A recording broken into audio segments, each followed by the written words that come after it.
আজকে আবারও দেখব প্রিয় শিক্ষার্থী বন্ধুরা যোগ বিয়োগ ভগ্নাংশের যোগ বিয়োগটা দেখব। যেমন একটা ডাক দেওয়া আছে 1+3/2। তাহলে দেখেন এখানে একের নিচে কিছু নাই, মানে এক হয়েছে, একের নিচে একটা পূর্ণ সংখ্যা আর এটা হচ্ছে ভগ্নাংশ। তাহলে এই পূর্ণ সংখ্যার কিছু নিচে নাই মানে এক আছে, তাহলে আমরা মনে মনে ধরে নিতে হবে। তাহলে হরগুলোর লসাগু, তাহলে এখানে হর আছে 1 এবং 3, 1 এবং 3-এর লসাগু হচ্ছে 3 × 3। তাহলে এই যে এটার নিচে হরটা 1, এই হর দিয়ে এই হরকে ভাগ করতে হবে 3 × 3 এবং এটার সাথে গুণ দিতে হবে। তাহলে 3 × 3, 3 দিয়ে ভাগ 3-এর 1 দিয়ে ভাগ করলে 3 × 3 আর 1 দিয়ে গুণ করলে 3 × 3 প্লাস এই 3 দিয়ে এটারে ভাগ করব, এই হর দিয়ে এই হরে ভাগ করব 3 × 3 আর 2 × 2।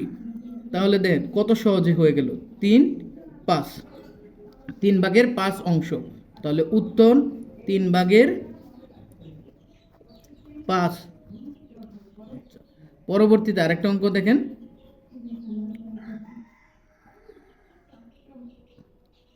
3/2 বিয়োগ 4/5। এখানে দেখেন ভিন্ন ভিন্ন দুইটা হর আছে। তাহলে ভিন্ন দুইটা হর থাকলে 3 এবং 4, এই 3 এবং 4-এর হরগুলোর আমরা লসাগু দেখে নিব। 3 এবং 4 এই লসাগু যেহেতু দুইটা সংখ্যার মধ্যে অন্য কোনো সংখ্যা দিয়ে যাইতেছে না, এক্স ব্যতীত আর কোনো সংখ্যা দ্বারা যায় না, তাই 3 আর 4-এর লসাগু হচ্ছে 3×4=12। তাহলে এখানে হরটা হচ্ছে 12, এই 3 হর দিয়ে যদি আমি ভাগ করি তাহলে 3×4=12 আর 4×2 = 8। তাহলে আমি 8 লিখলাম বিয়োগ 3×4=12, 3×5=15। তাহলে কত হইল? উত্তর হইল এখানে -15 আর এটার সামনে প্লাস আছে, তার মানে এটা প্লাসের আর এটা মাইনাসের। তাহলে হবে 12 - 7। তাহলে উত্তরটা হবে উত্তর -7।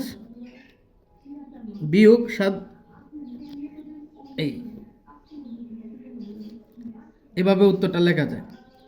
আমরা আরেকটা অঙ্ক দেখি, যোগ বিয়োগ একসাথে।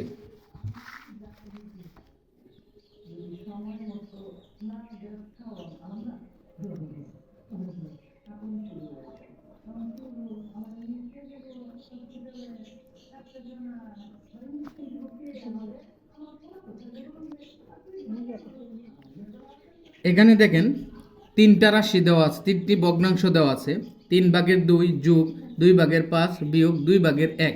তাহলে এখানে যোগ বিয়োগ দেওয়া আছে। প্রিয় শিক্ষার্থী বন্ধুরা, এই 3টার হর যে আছে 3, 2, 2, এই 3টার আমরা লসাগু করব 2, 3, 2, 2। তাহলে এখানে 2টার মধ্যে যায় শুধু 2 দিয়ে, 3, 1, 1। তাহলে 3×2 = 6। তাহলে এই 3টার লসাগু হয়েছে 6। তাহলে যেহেতু হর এখানে 3, এখানে 2 আর এটা 2, তাহলে এই হর দিয়ে এই হরে ভাগ করব 3×2 = 6। তাহলে 2 আর 2 দিয়ে এই 2 লবের সাথে আমি গুণ করব, তাহলে 2×2 = 4 যোগ 3×2 = 6, 3×5=15 মাইনাস 3×2 = 6, 3 × 3। এখন দেখেন বন্ধুরা, এই নিচে যে আমাদের হর এই 6 লিখলাম, কিন্তু উপরে যে আমাদের আছে প্রথমে বিয়োগ যোগ চিহ্ন আছে, তারপরে যোগ চিহ্ন, তারপরে বিয়োগ আছে। তার মানে এটার সামনে কিছু চিহ্ন নাই মানে যোগ চিহ্ন, 4-এর সামনে কিছু নাই মানে যোগ চিহ্ন। তাহলে 4 এবং 15 যোগ করলে কত হয়? 19। এই আমি 19 লিখলাম বিয়োগ 3। তাহলে কত হলো? এই 19 থেকে যদি বিয়োগ 3 চলে যায় তাহলে 16, 16/6। উত্তর এটাই, উত্তর 16/6। অনেক সহজ না বন্ধুরা?